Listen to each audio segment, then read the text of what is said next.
జన సైనికుల అత్యుత్సాహం కూటమి నేతల మధ్య విభేదాలకు దారితీసేలా కనిపిస్తోంది.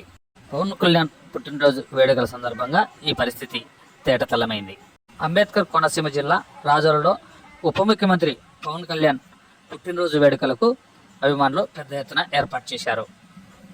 ఈ ఏర్పాట్లో అపశృతి దొర్లిందో లేకపోతే ఉద్దేశపూర్వకంగా ఏర్పాటు చేశారో తెలియదు కానీ ఉప ముఖ్యమంత్రికి బదులుగా ఆంధ్రప్రదేశ్ ముఖ్యమంత్రి పవన్ కళ్యాణ్ అంటూ ఫ్లెక్సీ వేయించడం వివాదానికి తెరలేపింది. ఈ విషయంపై టీడీపీ శ్రేణులు తీవ్ర స్థాయిలో అభ్యంతరం తెలపడంతో రెండు పార్టీల మధ్య సమన్వయం కోల్పోయి ఒక దశలో రెండు వర్గాల మధ్య ఉద్రిక్త వాతావరణం ఏర్పడే పరిస్థితి అక్కడ కనిపించింది.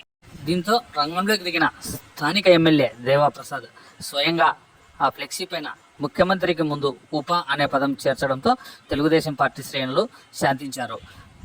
ఈ సందర్భంగా ఎమ్మెల్యే దేవా మాట్లాడుతూ ముద్రలో జరిగిన పొరపాటు కారణంగా ఇరు పార్టీల మధ్య సమన్వయం దెబ్బతినిందని, ఎన్నికలకు ముందు ఇరు పార్టీల కార్యకర్తలు నాయకులు ఎలా ఉన్నారో ప్రస్తుతం అలాగే ఉండాలని ఈ సందర్భంగా ఆయన సూచించారు.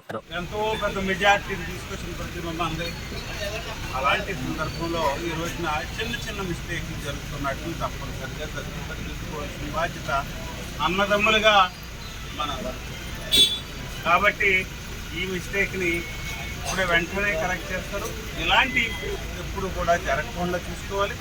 తర్వాత రెండవది చిన్న చిన్న విషయాల్ని పెద్ద చేయడానికి మన ప్రతిపక్షం ఏదైతే ఉందో వారు విశ్వ ప్రయత్నం చేస్తారు.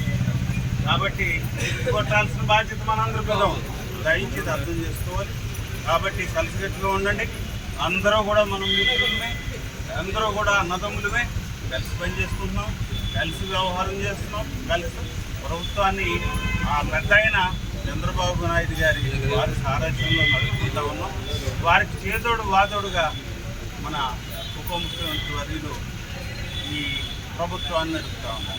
కాబట్టి వారికి బలాన్ని చేకూర్చేటట్టుగా మనం ఏ పనైనా చేయాలి కానీ వారిని ఇబ్బంది పెట్టేటట్టుగాను ఇరుకుని పెట్టేటట్టుగాను ఎలాంటిది కూడా చేయొద్దని మన నియోజకవర్గంలో ఉన్న ప్రతి నాయకునికి ఈ మూడు పార్టీలకు సంబంధించిన నాయకులకి నేను పిలిపిస్తూ ఉన్నాను.